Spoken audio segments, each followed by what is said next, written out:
أعوذ بالله من الشيطان الرجيم بسم الله الرحمن الرحيم صبغة الله ومن أحسن من الله صبغة ونحن له عابدون. وقال تعالى في كلامه المجيد والفرقانه الحميد إن الله وملائكته يصلون على النبي يا أيها الذين آمنوا صلوا عليه وسلموا تسليما. আমাকে শহীদ করে সেই মিছিলে শামিল করে নিও, আমাকে শহীদ করে সেই মিছিলে শামিল করে নিও। যেই মিছিলের নেতা আমির হামজা খুবাইব খাব্বাব, খোদার ছিল যারা অতি প্রিয় শামিল করে নিও, আমাকে শহীদ করে সেই মিছিলে শামিল করে নিও। সৈয়দ কুতুব হাসানুল বান্না সেই মিছিলে হলো গণ্য, বেরলবীতি তুমির মালেক হামিদ সেই মিছিলের সাথে অনন্য। সৈয়দ কুতুব হাসানুল বান্না সেই মিছিলে হলো গণ্য, বেরলবীতি তুমির মালেক হামিদ সেই মিছিলের সাথে অনন্য। মরণ তো একদিন আসবেই জানি, চির সুখের সেই মরণ আমায় দিও, শহীদ করে নিও, আমাকে শহীদ করে সেই মিছিলে শামিল করে নিও। সম্মানিত হাজিরিন, কোরআনুল কারীমের সূরা আল বাকারা 138 নম্বর আয়াত তিলাওয়াত করেছি। যেহেতু গোরস্থানের উদ্যোগে আয়োজিত মাহফিল, অতএব আমাদেরকে পরকালীন জীবনে সম্পর্কে কিছু কথা বলতেই হবে, শুনতে হবে। কি কাজ করলে আমি পরকালীন জীবনে সফলতা অর্জন করতে পারব? মানুষের পরকালীন জীবনের তুলনায় এই জীবন, দুনিয়ার জীবন অতি নগণ্য, খুবই ক্ষুদ্র,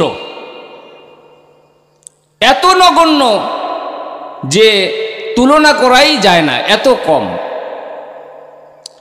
এই জন্য মুফাসসিরে কোরআন, বাংলাদেশের বিশিষ্ট মুফাসসিরে কোরআন আল্লামা সাঈদী সাহেব কোনো একটি মাহফিলে আলোচনা করতে যেয়ে বলেছিলেন, আকাশ আর জমিন যদি সরিষার দানা দিয়ে ভরে দেওয়া হয়, আর প্রতি 100 বছর পরে পরে যদি একটি চড়ুই পাখি একটা করে সরিষার দানা নিয়ে যায়, এইভাবে সরিষার দানা নিতে নিতে কোনো কালে হাজার হাজার বিলিয়ন ট্রিলিয়ন কোটি বছর পরেও যদি সরিষার দানা শেষ হয়ে যায়, মানুষের পরকালীন জীবনের তবু ইতি ঘটবে না। তাহলে পরকালীন জীবন দুনিয়ার জীবনের তুলনায় কত বড় বলেন? এটা পরিমাপ করা সম্ভব না। সুতরাং পরকালীন জীবনের সফলতা অর্জনের জন্য দুনিয়ার জীবনে অল্প কিছু সময় আমাদেরকে আল্লাহ তাআলা বসবাস করার সুযোগ দিয়েছেন। এই বসবাস করার সুযোগ দেওয়ার সময় শুরুতেই যেই ঘটনাটি ঘটে গেল, আল্লাহ তাআলা বললেন, আদম আলাইহিস সালামকে সৃষ্টি করলেন, জান্নাতের ভিতরে রাখলেন, বললেন খাও দাও আর আল্লাহর ইবাদতে মশগুল থাকো।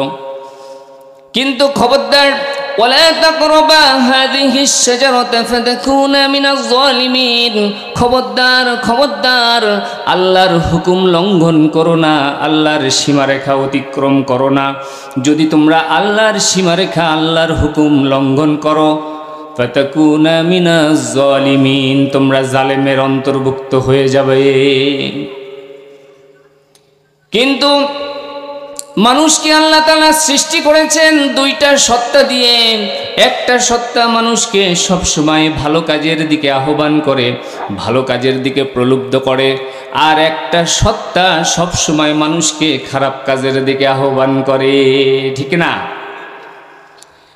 একটার নাম হচ্ছে বিবেক, আরেকটির নাম হচ্ছে মন। এই মন যখন বিবেকের ওপরে জয়লাভ করে তখন ওই মানুষ আর মানুষ থাকে না, ওটা পশুতে পরিণত হয়ে যায়, তার চাইতেও খারাপ। আল্লাহ পাক রব্বুল আলামিন মানুষ কতটা খারাপ হতে পারে এর উদাহরণ দিতে যে বললেন, উলাইকা কাল আনআম, যেন এরা চতুষ্পদ জন্তু, বালহুম আদল, তার চাইতেও জঘন্য, তার চাইতেও জঘন্য। এত অন্যায় করে মানুষ যে শয়তানও দেখে তিনবার সালাম দেয়, ও দূরে দিয়ে চলে যায়, যে কোনো সময় এর উপরে গজব ঘটতে পারে, ঠিক না? সম্মানিত হাজিরিন, আমাদের সবাইকে মৃত্যু নামক একটি সময় আমাদের সামনে উপস্থিত হবে, মৃত্যু নামক একটা ব্যবস্থার আমাদের সম্মুখীন সবাইকে হইতে হবে। এই সম্পর্কে আল্লাহ তাআলা কোরআনুল কারীমে বলেছেন, কুল্লু নাফসিন যায়িকাতুল মাউত, প্রত্যেক প্রাণীকে মৃত্যুর স্বাদ গ্রহণ করতে হবে। পৃথিবীর শুরু থেকে যত মানুষ এখন পর্যন্ত আসছে, কোনো মানুষ এই মৃত্যু নামক পরিস্থিতি থেকে রক্ষা পায় নাই। আর এখন থেকে কিয়ামত পর্যন্ত যত মানুষ, যত প্রাণী আসবে, কেউ এই মৃত্যু থেকে রক্ষা পাবে না, মৃত্যু থেকে রক্ষা পাবে না। সুতরাং মৃত্যু আমার সামনে উপস্থিত হয়ে যাবে।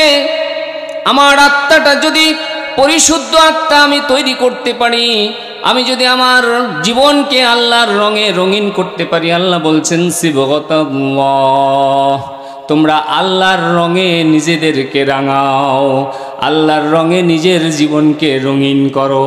কার রঙে? আল্লাহর রঙে জীবনকে রঙিন করো। আল্লাহর রং কেমন আমি তো দেখি নাই, আপনিও দেখেন নাই আল্লাহর রং কেমন। বিশ্বনবী মুহাম্মদুর রাসূলুল্লাহ সাল্লাল্লাহু আলাইহি ওয়াসাল্লাম আল্লাহর রং কেমন সেটা দেখানোর জন্য একদিন সাহাবীদেরকে নিয়ে বসে আছেন। এমন সময় পূর্ব আকাশে পূর্ণিমার চাঁদ আলো ঝলকানি দিয়ে উঠে জ্বলে উঠল। প্রচণ্ড সুন্দর আলোয় যখন ছড়িয়ে পড়ল, জ্যোৎস্নার আলোতে যখন চারদিকে সাদা হয়ে গেল, বিশ্বনবী বললেন, উনজুর ইলাল কমারি লাইলাতুল বদর, পূর্ণিমার ওই চাঁদের দিকে তোমরা তাকিয়ে দেখো, ওই চাঁদটা কত সুন্দর সুমহান হয়ে আছে। ফকালা, অতঃপর রাসূল সাল্লাল্লাহু আলাইহি ওয়াসাল্লাম বললেন, আমা ইন্নাকুম সাতারাউনা রাব্বাকুম, তোমরা আল্লাহ তাআলাকে জান্নাতের মধ্যে এই রকম দেখতে পাবা, কামা তারাউনা হাযাল কমার, যেরকম চাঁদকে দেখতে পাও। সুবহানাল্লাহ। জান্নাতের মধ্যে মানুষেরা যখন জান্নাতের নাজ নিয়ামত পেয়ে অত্যন্ত খুশি হয়ে যাবে, আনন্দিত হয়ে যাবে, আল্লাহ তাআলা বলবেন, ও আমার বান্দারা, পৃথিবীতে তোমরা এত কষ্ট করলে আল্লাহর সন্তুষ্টি অর্জন করার জন্য, সুন্দরী সুন্দরী রমণীদের আহ্বানকে তোমরা প্রত্যাখ্যান করলাম, রাতের ঘুমকে প্রত্যাখ্যান করে রাতের আধারে রাত জেগে জেগে নামাজ পড়লাম, অবশেষে আল্লাহর হুকুমকে বাস্তবায়ন করার জন্য নিজের জীবনটাকে এইভাবে দিয়ে দিলে। হিমালয় সমান পাহাড় যদি বাধা যদি মুমিনের সামনে এসে দাঁড়ায়, আর আল্লাহর প্রিয় বান্দা আল্লাহর উপর ভরসা করে এইভাবে যদি অন্যায়ের বিরুদ্ধে বাধা হয়ে দাঁড়িয়ে যায়, সমস্ত পৃথিবীর শক্তিগুলো সব একে একে মাথা নত করে দেয় আবু সাইদের মতো, ঠিক কিনা? এক আবু সাইদ কৃষকের সন্তান, নুন আনতে পান্তা ফুরায় বাড়িতে প্রাইভেটের টাকা দিয়ে সংসার চালাতো। এমন একটি গরিব সন্তান সমস্ত বাধার সামনে যখন বুক পেতে দিল, বাতিলেরা তার কাছে মাথা নত করে পালিয়ে গেল, ঠিক না? এইভাবে রব্বুল আলামিন বিশ্ববাসীকে ডেকে বললেন, সিবগাতাল্লাহ, তোমরা আল্লাহর রঙে রঙিন হও। ওমান আহসানু মিনাল্লাহি সিবগা, আল্লাহর চাইতে সুন্দর কে আছে বলো? আল্লাহর রঙের চাইতে সুন্দর রং কার আছে? তুমি কার রং ধারণ করবা? আছে নাকি কেউ? আল্লাহর রঙের চাইতে সুন্দর রং কোনটি হতে পারে না। ওয়ানাহনু লাহু আবিদুন, আমরা যদি তার ইবাদত করি, তার যদি গোলাম হয়ে যাই, আল্লাহর হুকুম যদি আমরা মানি, তাহলে আমাদের রং আল্লাহর মতো রং হয়ে যাবে। সুবহানাল্লাহ। সম্মানিত হাজিরিন, দুইটা রং অত্যন্ত গুরুত্বপূর্ণ, পৃথিবীতে আমাদের কাছেও গুরুত্বপূর্ণ দুইটা রং। বাতিলের রং হচ্ছে কালো, নিকোষ কালো, আর সত্যের রং হচ্ছে সাদা ধবধবে। সত্যের রং কেমন? সাদা। পৃথিবীতে আমরা সকালবেলা সূর্য উঠতে দেখি, পূর্ব আকাশে পশ্চিম আকাশে অস্ত যায়। আবার আমরা চন্দ্রকে উঠতে দেখি, বৈশাখ মাসে উত্তর দিক থেকে প্রলয়ঙ্কারী ঝড় দেখি, প্রচণ্ড রকমের বৃষ্টিপাত দেখতে পাই। প্রতিদিন কোনোদিন একদিনের জন্য মিস হলো না, ডিউটিটা কোনোদিন অলসতা হলো না। প্রতিদিন আমরা আকাশে সূর্যকে দেখতে পাই, আকাশ ভরা চন্দ্র দেখতে পাই। এগুলো এক একটা পৃথিবীর চাইতে কোটি কোটি হাজার কোটি গুণ বড়। সুবহান। এই সমস্ত গ্রহ উপগ্রহ, মেঘমালা, পাহাড়, যা কিছু আমরা দেখি সব কিছু আল্লাহ তাআলা চালান, আল্লাহর হুকুম মেনে সব কিছু চলে। কিন্তু কেবলমাত্র একমাত্র মানুষ তার হুকুম মেনে চলে না। ওই আকাশের দিকে তাকিয়ে দেখেন, রব্বুল আলামিন বললেন, আফালা ইয়ানজুরুনা ইলাল ইবিলি কাইফা খুলিকাত ওয়া ইলাস সামাই কাইফা রুফিআত। তুমি কি দেখো না ওই আকাশকে আমি কিভাবে সমুন্নত করেছি, কিভাবে আমি সুসজ্জিত করেছি? তাকিয়ে দেখো। আকাশে চন্দ্র, সূর্য, গ্রহ, অসংখ্য গ্রহ আছে। এই সমস্ত গ্রহগুলো আল্লাহর হুকুম মেনে চলে, আল্লাহর বিধান মেনে চলে। এই জন্য আকাশের চন্দ্রগুলো, আকাশের ওই নক্ষত্রগুলো রং ধারণ করেছে আল্লাহ। সুবহানাল্লাহ। আল্লাহর রং ধারণ করেছে। মানুষ যদি আল্লাহর রং ধারণ করে, মানুষের হৃদয়টা হয়ে যাবে সাদা স্বচ্ছ কাচের মতো। আর এই মানুষ যখন ইন্তেকাল করে, বিশ্বনবী মুহাম্মদুর রাসূলুল্লাহ সাল্লাল্লাহু আলাইহি ওয়াসাল্লাম বললেন, যখন কোনো নেককার বান্দা ইন্তেকাল করে, রব্বুল আলামিন জান্নাত থেকে একদল ফেরেশতা পাঠিয়ে দেয়। ওই ফেরেশতারা ওই মৃত প্রায় ব্যক্তির শয়নের কাছে এসে বসে পড়ে। বিশ্বনবী বললেন, ওই সমস্ত ফেরেশতাদের চেহারার ভিতরে সূর্যের মতো আলোর ঝলকানি থাকে। সুবহানাল্লাহ। সুতরাং আল্লাহর রং সাদা, আল্লাহর আকাশের রং সাদা, আল্লাহর ফেরেশতাদের রং সাদা, আর আল্লাহর পথে যারা জীবনকে বিলিয়ে দেয় তাদের হৃদয়টা হয়ে যায় সাদা শুভ্র। আর এই শুভ্র সাদা হৃদয়টাকে, এই আত্মাটাকে রিসিভ করার জন্য আল্লাহ তাআলা জান্নাত থেকে যে কাপড় পাঠান সেটাও সাদা, সুবহানাল্লাহ, সেটাও সাদা। মিশক আম্বলের সুঘ্রাণযুক্ত সাদা কাপড় নিয়ে ওই ফেরেশতারা মৃতপ্রায় ব্যক্তির শয়নের পাশে বসে থাকে। এমন সময় মালাকুল মাউত যখন চলে আসে, আসার পরে বলে, মালাকুল মাউত এসে বলে, হে প্রশান্ত আত্মা, তুমি বেরিয়ে আসো তোমার রবের সন্তুষ্টির দিকে, তোমার রবের মাগফিরাতের দিকে বেরিয়ে আসো। আল্লাহর রাসূল সাল্লাল্লাহু আলাইহি ওয়াসাল্লাম বলেন, যেভাবে আমরা কলস থেকে পানি ঢেলে দেই, পানি যেভাবে গ্লাসের মধ্যে বেরিয়ে আসে, এইভাবে ওই নেককার বান্দার দেহ থেকে তার আত্মাটা বেরিয়ে আসে। সুবহানাল্লাহ।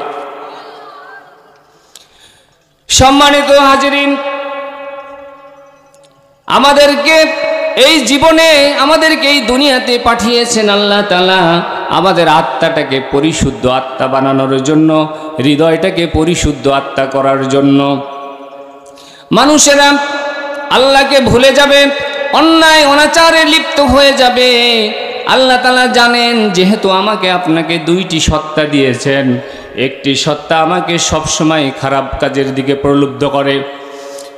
দুনিয়াটা যখন চারদিকে অন্যায় অনাচার পাপাচারে ভরে গেল, আল্লাহ তাআলা যুগে যুগে কালে কালে অসংখ্য নবী পাঠালেন মানুষকে ভালোর দিকে নিয়ে যাওয়ার জন্য। তেমনিভাবে আমাদের নবী, বিশ্ব নবী মুহাম্মদুর রাসূলুল্লাহ সাল্লাল্লাহু আলাইহি ওয়াসাল্লামকেও পাঠালেন।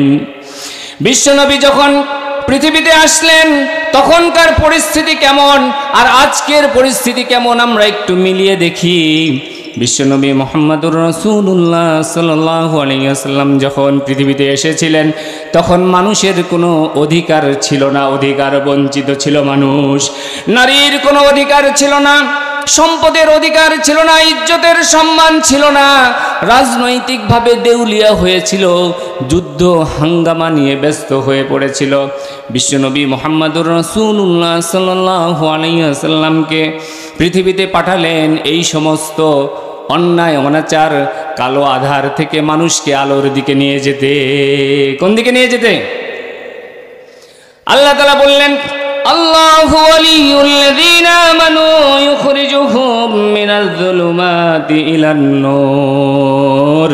যারা আল্লাহকে অভিভাবক হিসেবে মেনে নিল, আল্লাহকে যারা মালিক হিসেবে মেনে নিল, রব হিসেবে যারা মেনে নিল, আল্লাহ তাআলা তাকে অন্ধকার থেকে আলোর দিকে নিয়ে যান। আর যারা শয়তানকে, ওয়াল্লাযীনা কাফারু আউলিয়াউহুমুত তাগুত, যারা তাগুতকে অভিভাবক হিসেবে মেনে নিল, তাগুত তাদেরকে ইখরিজুহুম মিনাজ নূরি ইলাজ-যুলুমাত। তাগুত হলো মানুষকে আলোর দিক থেকে অন্ধকারের দিকে নিয়ে যায়। কোন দিকে নিয়ে যায়? অন্ধকারের দিকে নিয়ে যায়। সম্মানিত হাজিরিন, সুতরাং যে কথাটি বলতে চাই, বিশ্বনবী মুহাম্মদুর রাসূলুল্লাহ সাল্লাল্লাহু আলাইহি ওয়াসাল্লাম নিজের জীবনকে বিলিয়ে দিয়ে মানুষকে আলোর দিকে নিয়ে গেলেন। এই নিয়ে যেতে যেয়ে আল্লাহর রাসূল প্রতি পদে পদে বাধাপ্রাপ্ত হয়েছে, ঠিক কিনা? বাধা দিয়েছে কারা? যারা প্রভাবশালী, সমাজের যারা প্রধান ছিল, রাষ্ট্রের যারা নেতৃত্ব দিয়েছিল, তারা বিশ্বনবীকে বাধা দিলেন। বাধাই দিলেন না, বিশ্বনবীকে তারা প্রলোভন দিলেন। বিশ্বনবী মুহাম্মদুর রাসূলুল্লাহ সাল্লাল্লাহু আলাইহি ওয়াসাল্লামকে প্রথমে প্রস্তাব দিল, মুহাম্মদ, আব্দুল্লাহর বেটা মুহাম্মদ, শোনো শোনো, তুমি তোমার এই দাওয়াতি কাজ বন্ধ করে দাও। তুমি যদি তোমার এই দাওয়াতি কাজ বন্ধ করো, তোমাকে আমরা আরবের সবচাইতে সুন্দরী নারী দিয়ে দিব। বিশ্বনবী যখন রাজি হলেন না, এইভাবে বিশ্বনবীকে বলল, সবচেয়ে সুন্দর বাড়ি দেওয়া হবে, সবচেয়ে সুন্দর গাড়ি দেওয়া হবে, ঘোড়া দেওয়া হবে। তাও যখন মানলেন না, তখন তারা বলল, মুহাম্মদ শুনো, তুমি যদি আমাদের প্রস্তাব মেনে নাও তোমাকে আমরা 6 মাসের জন্য ক্ষমতা দিব। নেগোসিয়েশন করে আসো, চুক্তি করি। মুহাম্মদুর রাসূলুল্লাহ সাল্লাল্লাহু আলাইহি ওয়াসাল্লাম বললেন, শোনো আরবের কাফেরেরা, শোনো শোনো, এক হাতে যদি আমাকে আকাশের ওই সূর্যটা এনে দাও, আরেক হাতে যদি আকাশের চন্দ্র এনে দাও, তবে আল্লাহর হুকুমের এক চুল এদিক সেদিক হবে না। সম্মানিত হাজিরিন, এই মুহূর্তে যখন আমরা কোরআনের তাফসীর শুনছি, আলোচনা শুনছি, তখন আমাদের সমাজের পরিস্থিতিটা এইরকম, চারদিকে অন্যায় অনাচার এর লেলিহান শিকা মানুষকে ধ্বংস করে দিচ্ছে। পিতা তার বাবার, সন্তান তার পিতার হুকুম শোনে না, স্ত্রী তার স্বামীর কথা শোনে না, আবার নেতার কথা কর্মী শোনে না, কর্মীর কথাও কেউ শোনে না। এমন হযবরল অবস্থা আমাদের মধ্যে চলে আসছে। সব ক্ষেত্রে শুধু অন্যায়, জুলুম আর জুলুম। সব ক্ষেত্রে কি অন্যায় আর জুলুমের রাজত্ব চলছে। সবার কিসমত ঢেকেছে আধার, ভরে গেছে পাপে নেমেছে জুলমাত। সবার কিসমত ঢেকেছে আধার, ভরে গেছে পাপে নেমেছে জুলমাত। ভুলেছি আদল, ভুলেছি ইহসান, ভুলেছি আদল, ভুলেছি ইহসান। কাঁদে সে ব্যথায় জমিন ও আসমান, কি করে পাবো খোদারি নাজাত। সবার কিসমত ঢেকেছে আধার, ভরে গেছে পাপে নেমেছে জুলমাত।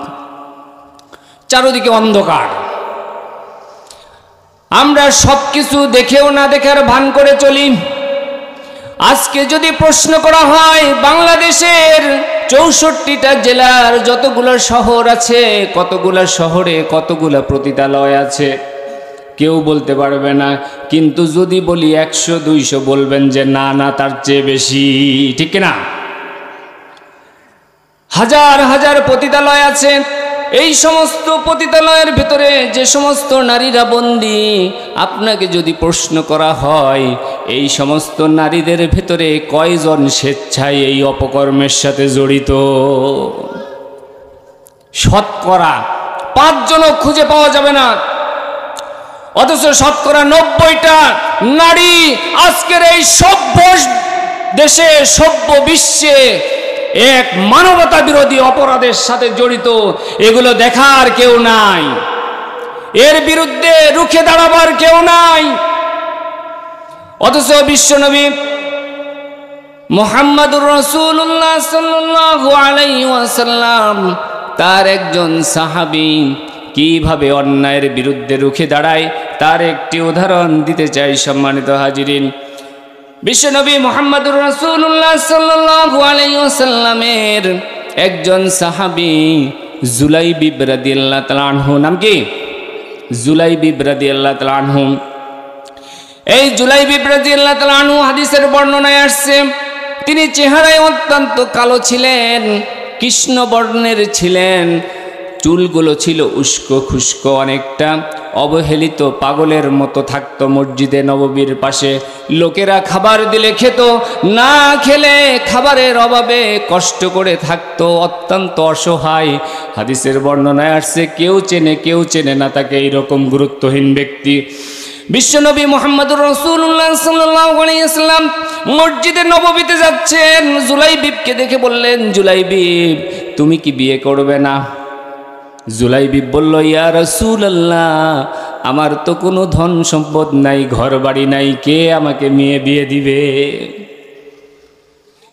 দ্বিতীয় দিন বিশ্বনবী আবারও দেখলেন জুলাইবিবকে, দেখার পরে জুলাইবিবকে বললেন, জুলাইবিব তুমি কি বিয়ে করবে না? তুমি তো যুবক, তোমার কি বিয়ে করার ইচ্ছে জাগে না? জুলাইবিব বলল, ইয়া রাসূলুল্লাহ, আমি তো অত্যন্ত দরিদ্র, কে আমাকে মেয়ে বিয়ে দিবে? এইভাবে তৃতীয় দিনও আল্লাহর রাসূল বললেন। তৃতীয় দিন বলার পরে আবারও জুলাইবিব বলল, কে আমাকে মেয়ে বিয়ে দিবে? আমি তো গরিব।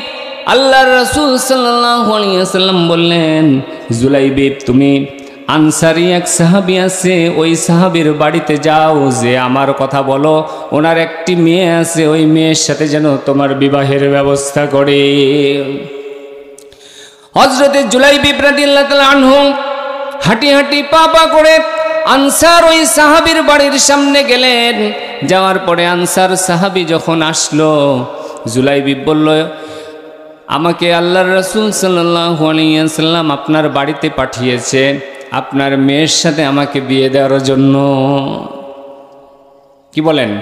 এখন যদি আসে কেউ আমাদের এই সমাজের কোনো ধনাঢ্য পরিবারে, এইরকম উস্কো খুস্কো পোশাক ঠিক নাই, জাগা জমি নাই, বাড়ি ঘর নাই, মাথার উপরে ছায়া নাই, তাহলে কি করবেন বলেন? দিবে? আনসার সাহাবী বলল, কিভাবে আমি তোমাকে আমার মেয়ের সাথে বিয়ে দিব? আমি তো আরবের অত্যন্ত ধনাঢ্য ব্যক্তি, আমার বংশীয় মর্যাদা আছে, তাছাড়া অত্র অঞ্চলের ভেতরে আমার মেয়ে সবচাইতে সুন্দরী। তুমি কি চাও? হ্যাঁ, বামুন হয়ে আকাশের চাঁদ হাতিয়ে নিতে চাও? এইভাবে ওই আনসার সাহাবীর স্ত্রী তিনিও বললেন, না না না, এটা হয় না, তেলে আর জলে যেমন মিশে না, জুলাইবিবের সাথে আমাদের সম্পর্কেও তেমনি মিশে না। ঘর থেকে মেয়েটি শুনতে পেয়ে বলল, হে আমার পিতা, তুমি কি ভুল করছো? জুলাইবিবকে তো পাঠিয়েছে বিশ্বনবী মুহাম্মদুর রাসূলুল্লাহ। কে পাঠিয়েছে? বিশ্বনবী পাঠিয়েছে। বিশ্বনবীর একটি হুকুম যদি অমান্য করা হয়, তাহলে মুসলিম থেকে, ইসলাম থেকে আমরা খারিজ হয়ে যাব, ঠিক না? প্রতি পদে পদে বিশ্বনবীর হুকুম আমরা লঙ্ঘন করে চলি, বিশ্বনবীকে অপমান অপদস্থ করি, আবার বড় জামা গায়ে দিয়ে বলি আমি মুসলমান, ঠিক কিনা? বিশ্বনবী মুহাম্মদুর রাসূলুল্লাহ সাল্লাল্লাহু আলাইহি ওয়াসাল্লামের হুকুম শোনার সাথে সাথে জুলাইবিব বলল, জুলাইবিব যখন ওই বাড়ির সামনে গেল, মেয়ে বলল, আমি জুলাইবিবের সাথে বিয়ে করতে রাজি। সুবহানাল্লাহ। তেলে আর জলে যেমন মিশে না, পিতামাতা বলল তেমনি তোমার সাথে আমাদের সম্পর্ক চলে না, কিন্তু মেয়ে বলল, না, তেলে আর পানিতে ডলে আমি মিশিয়ে দেব। কি বলেন? বিয়ে হয়ে গেল।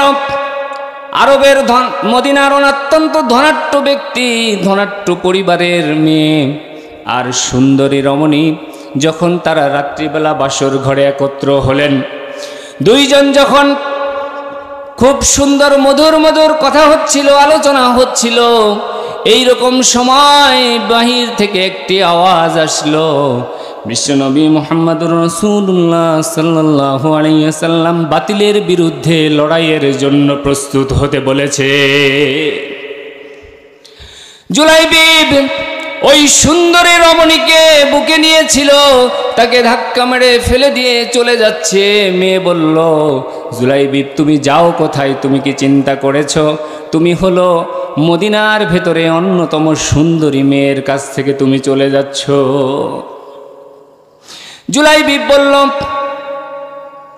আল্লাহর সন্তুষ্টির জন্য, পরকালীন মুক্তির জন্য, পরকালীন জীবনে সফলতার জন্য শুধু তুমি সুন্দরী রমণী নয়, পৃথিবীর সমস্ত সম্পদ আর সমস্ত সুন্দরী নারীকে আমি এক কথায় ফেলে দিয়ে চলে যেতে পারি।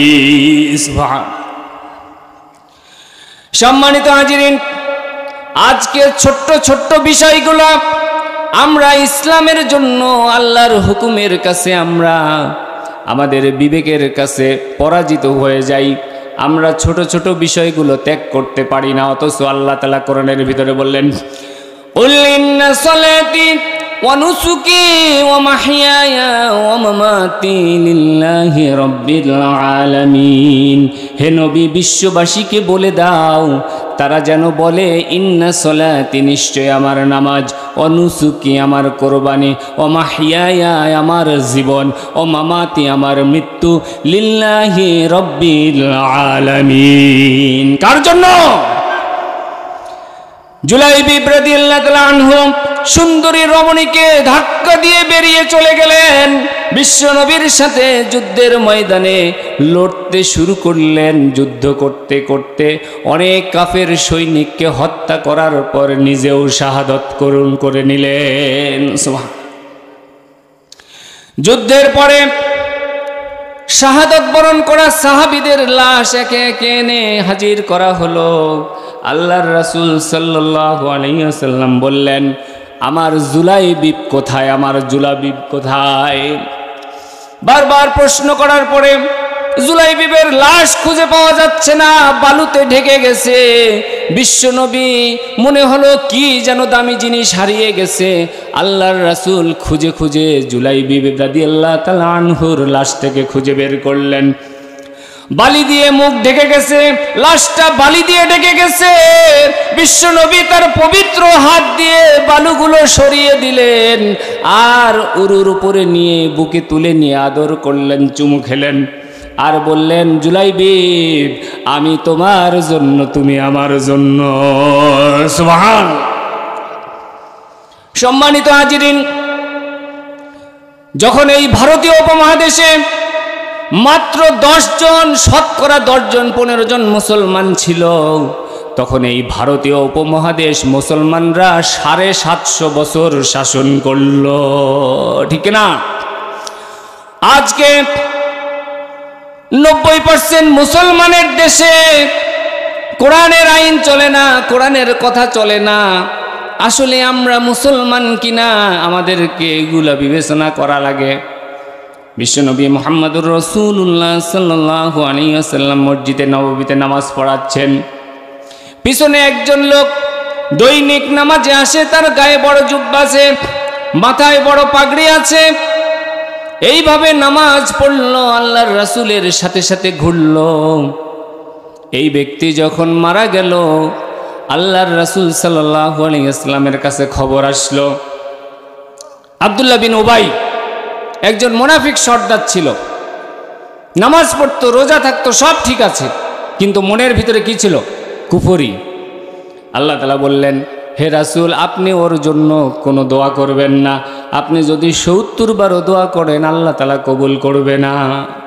এরপরে বিশ্বনবী চিন্তা করলেন, তাহলে আমি 71 বার দোয়া করব। আল্লাহ তাআলা বললেন, তার জন্য দোয়া করার না করার সমান, দোয়া করে কোনো লাভ নাই। সম্মানিত হাজিরিন, একটি কথা বলেছি, আল্লাহ তাআলা বলছেন, ইয়া মা'শারাল জিন্নি ওয়াল ইনসি ইন ইসতাতা'তুম আন তানফুযু মিন আকতারিস সামাওয়াতি ওয়াল আরদি ফানফুযু লা তানফুযুনা ইল্লা বিসুলতান। হে জিন এবং মানুষ, তোমরা যদি আকাশ আর জমিনের সীমানা রেখা পার হয়ে যেতে চাও যাও, কিন্তু লা তানফুযু যেতে পারবে না ইল্লা বিসুলতান, আল্লাহর অনুমতি ছাড়া তোমরা কেউ পার হয়ে যেতে পারবে না। হাদিসের ভিতরে আসছে, মানুষ যখন মরে যায়, মরে যাওয়ার পরে যদি আত্মাটা পবিত্র আত্মা হয়, আল্লাহর ভয়ে প্রকম্পিত আত্মা হয়, ওই আত্মাটাকে নিয়ে ফেরেশতারা যখন রওনা দেয় আকাশের দিকে, পথে পথে হাজারো লক্ষ কোটি ফেরেশতাদের সাথে দেখা হয়। সমস্ত ফেরেশতারা ওই লাস্টে ওই আত্মাটাকে অভ্যর্থনা জানাতে থাকে। সুবহান। আকাশের কাছে চলে যায়। প্রথম আকাশে যাওয়ার পরে আকাশের দরজার যে ফেরেশতারা আছে তারা বলে, কে আসছেন, তার কি ওপরে যাওয়ার কোনো ভিসা আছে কিনা, পাসপোর্ট আছে কিনা, ভিসা আছে কিনা, অনুমতি আছে কিনা। ফেরেশতারা বলে অনুমতি আছে, তখন আকাশের দরজাটা খুলে যায়। সুবহান। আত্মাটাকে পরিশুদ্ধ আত্মা বানাতে হবে। সময় কম, সংক্ষেপে বলে যাচ্ছি। আত্মাটাকে কি বানাতে হবে? পরিশুদ্ধ আত্মা বানাতে হবে। এই পরিশুদ্ধ আত্মা বানাতে গেলে তার কৌশল, পরিশুদ্ধ আত্মা বানানোর কর্মসূচি বা হিকমত কৌশল হলো একটি, খুব সহজ, সেটা যদি আমি করতে পারি তাহলে আমি পরিশুদ্ধ আত্মার অধিকারী হয়ে যাব। যদি পরিশুদ্ধ আত্মার অধিকারী হতে পারি তাহলে লাভ কি? আল্লাহ তাআলা বলছেন, ইয়া আইয়াতুহান নাফসুল মুতমাইন্না ইরজিই ইলা রাব্বিকি রাদিয়াতাম মারদিয়া। হে প্রশান্ত আত্মা, ইরজিই ইলা রাব্বিকি রাদিয়াতাম মারদিয়া, তোমার রবের সন্তুষ্টি আর মাগফিরাতের দিকে ফিরে যাও। ফাদখুলি ফি ইবাদি, অতঃপর নেক বান্দাদের মধ্যে শামিল হয়ে যাও আর জান্নাতে প্রবেশ করো। সুবহান। সম্মানিত হাজিরিন, বুঝাতে যাই যেটা, সেটা হচ্ছে আল্লাহর হুকুম লঙ্ঘন করলে কোনোদিন কশ্চিনকালেও পবিত্র আত্মার অধিকারী হওয়া যাবে না। ফাসাজাদু, আল্লাহ তাআলা বললেন, সমস্ত ফেরেশতাদেরকে বললেন আদমকে সিজদা করেন। ফাসাজাদু, সবাই সিজদা করলো, ইল্লা ইবলিস, ইবলিস ছাড়া সবাই সিজদা করলো। ইবলিস সিজদা না করার কারণে সে ইবলিস হয়ে গেল। আবার পিতা আদম আলাইহিস সালাম, হাওয়া আলাইহিস সালাম আল্লাহর একটি হুকুম লঙ্ঘন করার কারণে ঘাট ধরে তাদেরকে দুনিয়াতে পাঠিয়ে দিয়েছে। অথচ আমি মুসলমান প্রতি পদে পদে আল্লাহর হুকুম কিভাবে লঙ্ঘন করে চলেছি। সবচেয়ে বড় হুকুম লঙ্ঘন হলো, জেনে যান, আজকে মনের ভিতরে গেঁথে রেখে দেন। আল্লাহ যেদিন প্রশ্ন করবে সেদিন যেন মনে পড়ে আমি কোরআনের আয়াতটা শুনেছিলাম, সেই সময় যেন আপনি বলতে পারেন। সেটি হচ্ছে, আল্লাহর হুকুম আমাদেরকে সকল ক্ষেত্রে মানতে হবে, কোনো জায়গায় আল্লাহর হুকুম লঙ্ঘন করলে চলবে না। আল্লাহর হুকুম হলো, আল্লাহ তাআলা বলছেন, ওয়ামা লাকুম লা তুকাতিলুনা ফি সাবিলিল্লাহ, কেন তোমরা লড়াই করছো না? কি হলো তোমাদের? লা তুকাতিলুনা ফি সাবিলিল্লাহ, কেন তোমরা আল্লাহর পথে লড়াই করছো না? ওয়াল মুস্তাদআফিনা মিনার রিজাল, অথচ অনেক বৃদ্ধ মানুষ, পুরুষ লোকেরা যারা অসুস্থ হয়ে ধুকে ধুকে মরে, বৃদ্ধ লোকেরা অসুস্থ হয়ে ধুকে ধুকে মরে। ওয়ান্নিসাই, আর এইরকম আধুনিক পতিতালয়ের নামে অসংখ্য পতিতালয়ে নারীরা ধুকে ধুকে মরে। আর এই সমস্ত এতিম হাজারো লক্ষ কোটি সন্তান রয়েছে যারা টোকাই হিসাবে শহরে বন্দরে ডাস্টবিনে কুকুরের সাথে খানা খায়। এই যখন পরিস্থিতি বাংলাদেশের, একজন মানুষ 1 শতক জমির জন্য যদি মামলা করে, সেই মামলা চলে 50 বছর, ঠিক কিনা? এটা কোনো আইন হলো? একজন নারী যদি তার সতীত্ব হরণের জন্য বিচার চাইতে যায়, এই দেশের বিচার ব্যবস্থা এইরকম, সে যদি থানাতে যায় আর ওই থানার পুলিশেরা নানান রকমের কীর্তিকলাপ শুরু করে দেয়, নেতার কাছে গেলে নেতাও তাকে আবার ধর্ষণ করার জন্য ব্যবস্থা করে, বিচারের কাছে গেলে উকিলেরা কোর্টের ভিতরে শত শত মানুষের মধ্যে নানান রকমের বেইজ্জতি করে ছাড়ে, ঠিক না?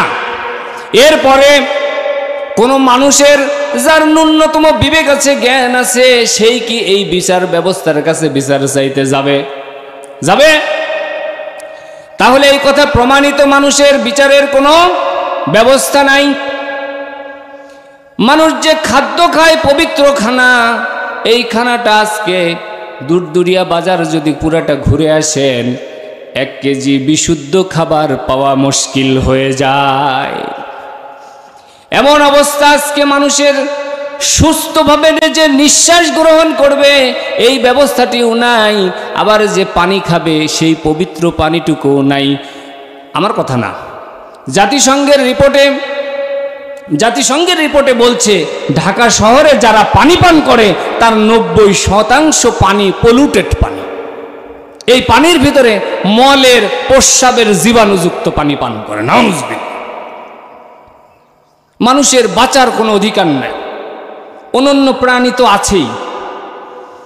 মুসলমান হইলে ওই ব্যক্তি জেনে যান কিয়ামত পর্যন্ত যতদিন আপনাকে আল্লাহ তাআলা বাঁচিয়ে রাখে, মনে রাখবেন এই কথাটি, একজন মুসলমানের কাছে পৃথিবীর সমস্ত প্রাণী, সমস্ত সম্পদ নিরাপদ। সব কিছু নিরাপদ। কিন্তু আজকে আমাদের দেশে যারা অমুসলিম তারা আমাদের কাছে নিরাপদ নয়। আমার পাশের বাড়ির লোকের যদি সুন্দরী মেয়ে থাকে, মেয়ে নিরাপদ নয়। সম্পদ থাকলে সম্পদ নিরাপদ নয়, কোনো কিছু নিরাপদ নয়। তারপরেও বলে আমি মুসলমান। নাউজুবিল্লাহ। কিভাবে সে মুসলমান হতে পারে? কতগুলো বেয়াদব আছে, তারা বলে যে আমি হিন্দুর মেয়েরে বিয়ে করে নিয়ে তুলে নিয়ে এসে বিয়ে করেছি। ভালো কাজ করেছি না হুজুর? তো খুব ভালো কাজ করছো, এখানে আসো, তোমার একটু অবস্থাটা বলি। এক নাম্বার হচ্ছে, ওই মেয়েটাকে বের করে আনার জন্য দিনের পর দিন যে তুমি প্রেমের লীলা খেলায় মত্ত হয়েছো, সেই জন্য তোমার এক নম্বরে শাস্তি হচ্ছে মৃত্যুদণ্ড। তারপরে চিন্তা করবো যে তুমি ভালো কাজ করছো না খারাপ কাজ। কি বলেন? এক নম্বরে যদি বিবাহিত হয়ে যাও, তারপরেও যদি অন্যের মেয়েকে বিয়ে করে নিয়ে আসো, এইভাবে যদি বের করে নিয়ে আসো, তাহলে তোমার জেনার অপরাধে মৃত্যুদণ্ড। দুই নাম্বার হচ্ছে, ইসলামের মান ক্ষুণ্ণ করার জন্য, ইসলামের সম্মান হানি করার জন্য, ইজ্জত হানি করার জন্য আবারও তোমার মৃত্যুদণ্ড। কয়বার হলো? দুইবার হইল। এরপরে চিন্তা করব, আসছে, এরপরে চিন্তা করব যে তুমি ভালো কাজ করছো না মন্দ কাজ করছো। সুতরাং মুসলমান সাবধান হয়ে যায়। আজকে বাংলাদেশে সময় এসেছে, কোন জুলুম, কোন অন্যায়, অনাচারের কাছে মুসলমান আর চুপ করে থাকবে না। বলেন রাজি আছেন কিনা? বিশ্বনবী মুহাম্মদুর রাসূলুল্লাহ সাল্লাল্লাহু আলাইহি ওয়াসাল্লাম আমাদেরকে শিখিয়েছেন, বিপক্ষের শক্তি যত বড়ই হোক না কেন, তাতে মুসলমানের কোনো যায় আসে না। অনেকে বলে পার্শ্ববর্তী দেশের লোক হিন্দু, তারা নাকি 150 কোটি, আর আমরা মাত্র 17 কোটি, কিভাবে তাদের সাথে পারবো? শুনে যাও মুসলমান, বিশ্বনবী মুহাম্মদুর রাসূলুল্লাহ সাল্লাল্লাহু আলাইহি ওয়াসাল্লাম মোতার যুদ্ধের জন্য সৈন্য রেডি করলেন। 30,000 সৈন্য, 1 লক্ষ সৈন্য কাফেরদের, আর মুসলমানদের 3,000 সৈন্য নিয়ে আল্লাহ রাসূল সাল্লাল্লাহু আলাইহি ওয়াসাল্লাম 3 জন সেনাপতি নিযুক্ত করলেন। একজনের নাম ছিল হযরত যায়েদ ইবনে হারেসা রাদিয়াল্লাহু তাআলা আনহু, আরেকজন ছিলেন জাফর ইবনে আবু তালিব, আল্লাহর রাসূলের চাচাতো ভাই। আরেকজন ছিলেন আব্দুল্লাহ ইবনে রাওয়াহা রাদিয়াল্লাহু তাআলা আনহু। এই সমস্ত সাহাবীরা কিভাবে বাতিলের বিরুদ্ধে ঝাঁপিয়ে পড়েছে। 1 লক্ষ সৈন্যের বিরুদ্ধে কয়জন? 3,000। মাত্র 3,000 সৈন্যের পক্ষে আল্লাহ তাআলা বিজয় দিয়েছেন। সুবহান। কয় হাজার? মুসলমান যদি আল্লাহর সাথে সম্পর্ক তৈরি করতে পারে, এই আত্মার রং যদি সাদা বানাতে পারি, আমার আল্লাহর রং সাদা। কোরআনের ভিতরে আল্লাহ তাআলা বলে দিয়েছেন, হৃদয়কে সাদা করো, রাতের আধারে কাঁদো, আল্লাহর সাথে সম্পর্ক তৈরি করো। কোনো বাধা মুসলমানের সামনে বাধা হয়ে দাঁড়াতে পারে না। রাজি আছেন কিনা? আইসক্রিম খেয়ে আসছে নাকি সবাই? আইসক্রিম খেয়ে আসছেন আপনারা? হ্যাঁ, জমের মতো বসে পড়ছে একবারে, কোনো সারা শব্দ নাই। কয় যে হুজুর যতই বলো লাভ নেই। একটি ঘটনা বলে যাই, আমাদের দ্বিতীয় বক্তা চলে আসবে এখনই। একটি ঘটনা, এই 3 জন সেনাপতির একজনের ঘটনা শুনে যাই। হযরতে জাফর বিন আবু তালিব রাদিয়াল্লাহু তাআলা আনহু, তিনি ছিলেন 3 জন সেনাপতির মাঝখানের সেনাপতি। তিনি গেলেন স্ত্রীর কাছে বিদায় নেওয়ার জন্য। স্ত্রীকে বলল, ও আমার প্রাণের স্ত্রী, আল্লাহর রাসূল সাল্লাল্লাহু আলাইহি ওয়াসাল্লাম আমাকে মোতার যুদ্ধের জন্য সেনাপতি নিযুক্ত করেছে, আমাকে বিদায় দিয়ে দাও। স্ত্রী হাত তুলল, বলল, ইয়া আল্লাহ, আমার স্বামীকে তুমি গাজী হিসেবে যুদ্ধে বিজয় দিয়ে আবার আমার কাছে ফিরিয়ে দাও। হযরতে জাফর বিন আবু তালিব রাদিয়াল্লাহু তাআলা আনহু স্ত্রীর হাতে তরবারির উল্টা পিঠ দিয়ে আঘাত দিয়ে বলল, উল্টা দোয়া করো না। আমার রাসূল সাল্লাল্লাহু আলাইহি ওয়াসাল্লাম 3 জন সেনাপতি নিযুক্ত করেছেন, মাঝখানে আমাকে রেখেছেন, সুতরাং আমার ফিরে আসার কোনো সম্ভাবনা নাই। কিয়ামতের ময়দানে তোমার সাথে আমার দেখা হবে যদি তুমি ধৈর্য ধারণ করে থাকো। এইবার হযরত জাফর রাদিয়াল্লাহু তাআলা আনহু যুদ্ধের ময়দানে চলে গেলেন। আল্লাহু আকবার।